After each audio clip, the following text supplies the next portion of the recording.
Hello everyone, welcome to another Walt Disney World book video. This time we are looking at the 1983 Walt Disney World, a pictorial review. Hello everyone, I'm George Taylor from ImagiNERDing. Subscribe to my channel to get more videos featuring Disney books like this, Disney history, and videos about other theme parks. As I've mentioned in other videos, I have a lot of Disney books, and I find myself going back to the same ones over and over and over to enjoy a trip back down memory lane, so to speak. And the pictorial souvenir guides are wonderful. There were many of them created in the 70s, 80s, and early 90s to help you remember what your Walt Disney World vacation was like. And of course, to share with friends, to get them to visit. In a previous video, I covered the 1977 pictorial souvenir.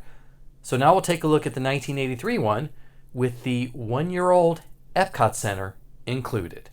Once we flip open the cover, again, they are teasing us with a Walt Disney World vacation with everything that you can do fairly quickly on the first inside page spread. There's a lot going on here. You've got golfing the monorail, river country, Smart One, visions of Epcot and the Magic Kingdom, nighttime spectaculars, and anything else that you can think of. It's interesting to me how you've got an image of Space Mountain and then an image of the Rainbow Tunnel from the Journey into Imagination Pavilion. But this is just to give you an idea of what a vacation is supposed to be like at Walt Disney World.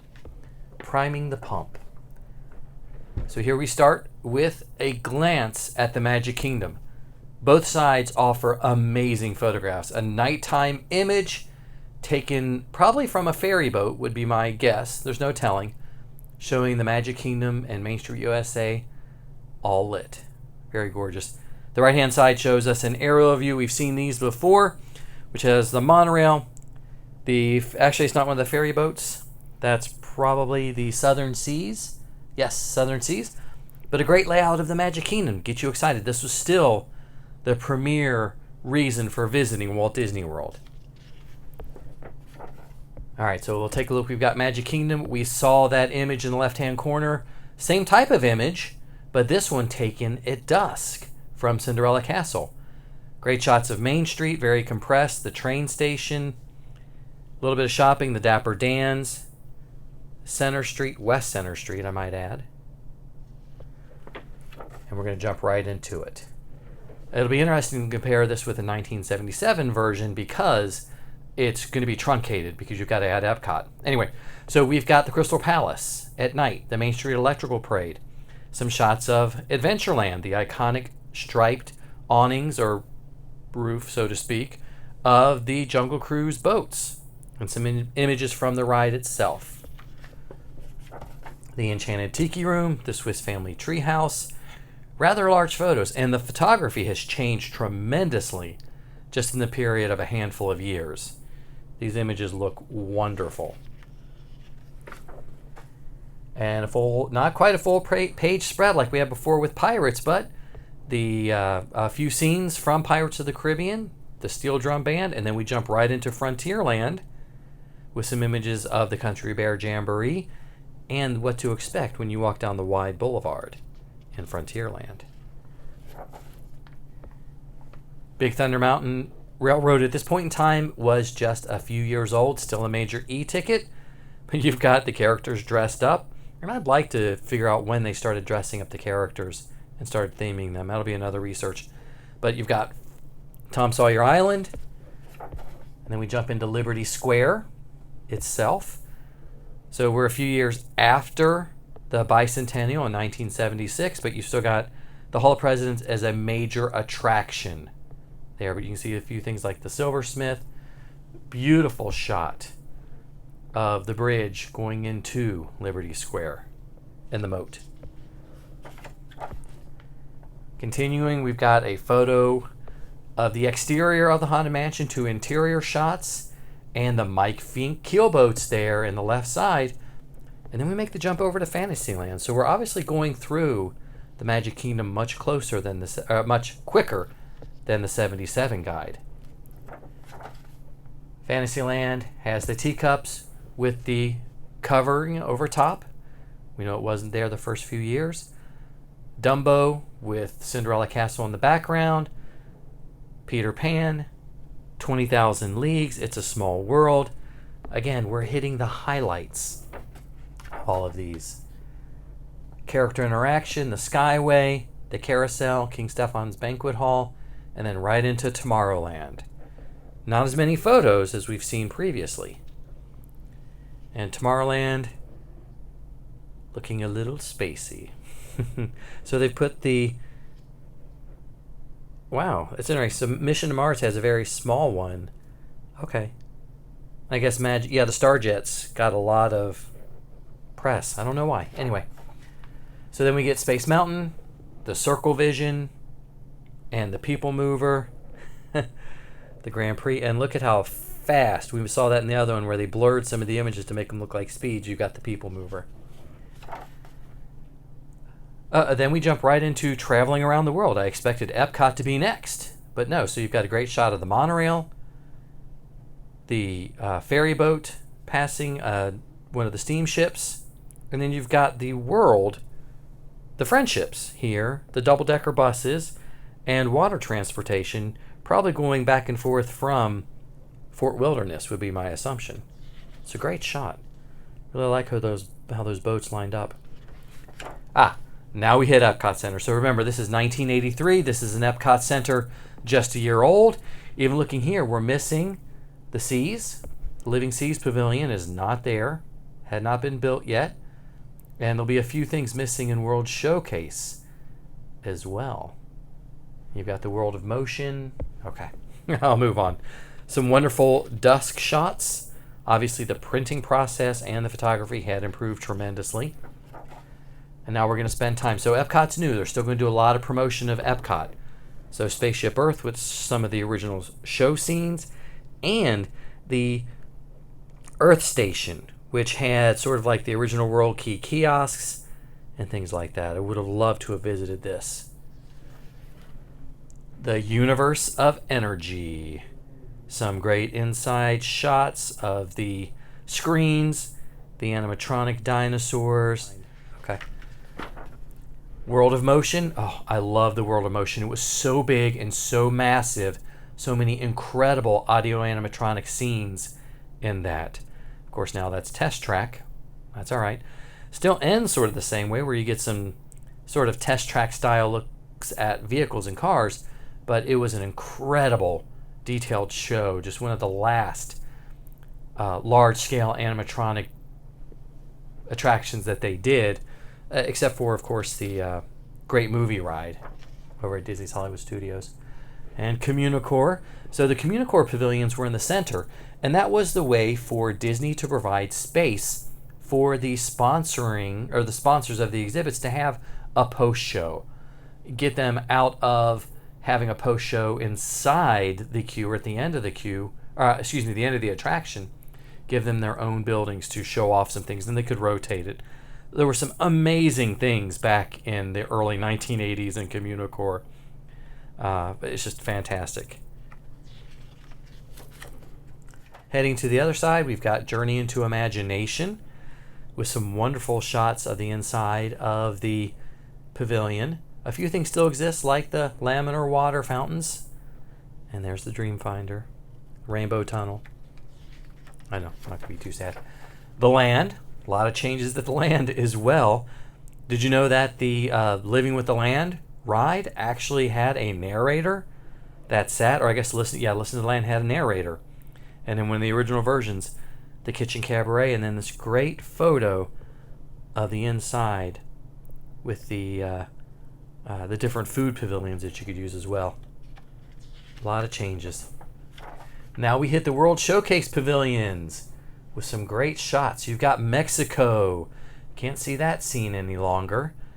Shows you the inside, the pyramid, part of the ride. We jump over to China, which shows us part of the film. The Temple of Heaven. The gate at the front. I guess we'll go around, yes. Germany and Italy take up the next pages. Some really good shots from the inside and exterior of the Germany pavilion, and mostly from the exterior of Italy, since there wasn't as much inside. The original Alfredo di Roma, Ate there, loved it, loved it. Wonderful Alfredo. The American Adventure gets a 2-page spread, of course, being the sponsoring pavilion of World Showcase. And you get a great shot of the building itself and some of the animatronic figures just to show how vast that building really is. Japan and France. So Japan, you get dining and shopping. France, you get entertainment and La Belle Époque, basically. A little bit of Impressions de France. Really wonderful images here. The United Kingdom and Canada. So just shots of the exterior of the United Kingdom, no major attraction, but of course they brought the double-decker bus there, even though it went all around World Showcase. And moving over to Canada, the wonderful, wonderful gardens and the pavilion itself. Really gorgeous. Okay, so we're talking about 1983. Going to look at the hotels. Smaller amount of pages, like for the contemporary resort shows, of course, the Grand Canyon Concourse, the mural, the monorail, that would have been the big seller, and all the entertainment and recreation that you could do. I mean, there were 6 tennis courts over there. And, you know, I can't imagine now them letting you bring your sailboat up on the beach. Not going to happen. 2-page spread for the Polynesian Village, showing off the grounds as a whole, the luau, and again, the outrigger canoe that you could have rented. Can't imagine that. Just, that seems like a lot of work to me.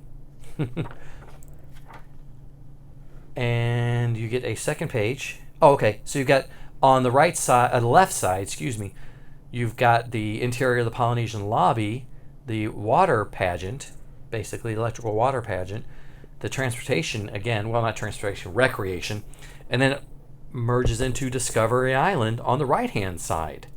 So Discovery Island would have been open for about 6 or 7 years at this point in time, after it had been renamed Blackbeard Island, then Treasure Island.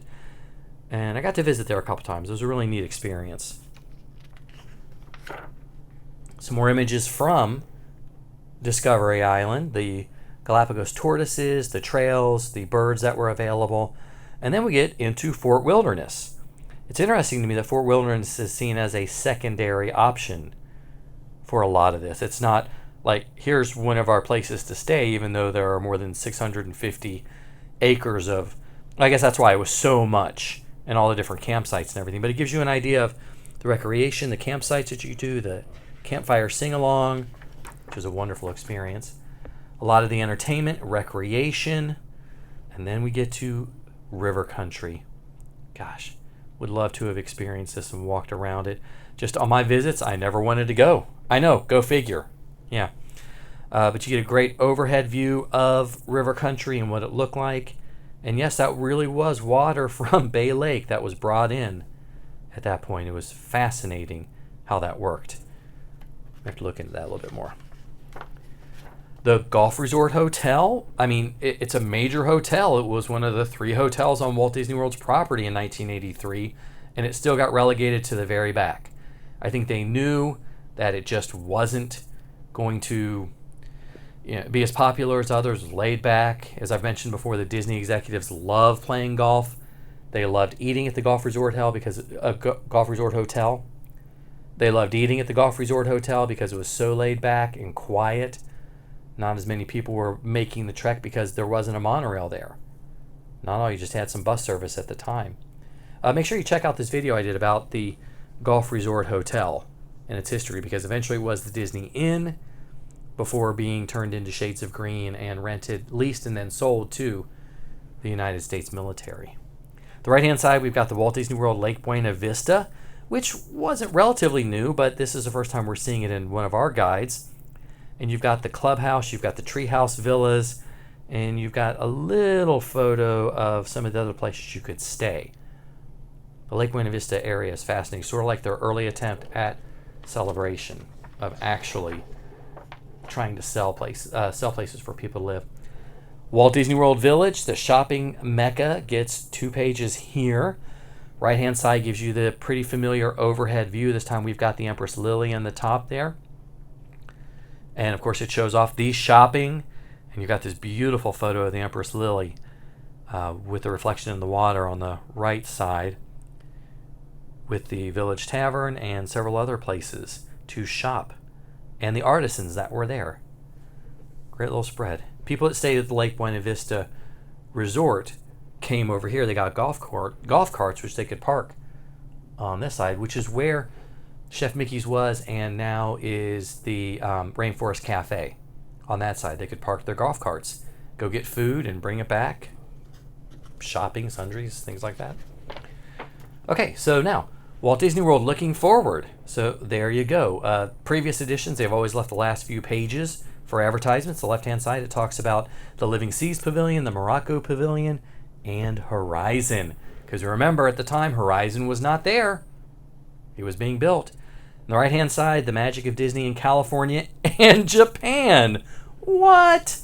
So we've got a great image of the Matterhorn with Sleeping Beauty Castle on the left, and a wonderful image of Tokyo Disney Resort and their covered area over their Main Street, USA, which is just wonderful. Just can't wait to visit. It's on my list. I know I'm going to make it there someday. So we love these books. All right, let's flip over to the back now. So there you have it. We reached the back cover of the 1983 Walt Disney World a Pictorial Souvenir Guide. And look at this image. This image is wonderful. You've got Spaceship Earth dominating most of the photograph, or the image, with the Contemporary and Cinderella Castle on the horizon. But if you look at EPCOT, you get the Odyssey Pavilion, the Mexico Pavilion, nothing right here where Norway is, but some bathrooms, and you go around to the beginning of Future World. What a wonderful image this is. And normally I flip the book over, but I'm going to leave it here because this is wonderful. So do you have any of the Pictorial Souvenir Guides? Do you have a favorite year? Leave me a comment. Let me know. Did you buy these on vacation, and then, paw through them, as I've said before, when you got home and dreamed of future vacations? Again, leave me a comment and let me know. I would love to hear from you. I'm George Taylor from ImagiNERDing, and I hope to see you in the parks.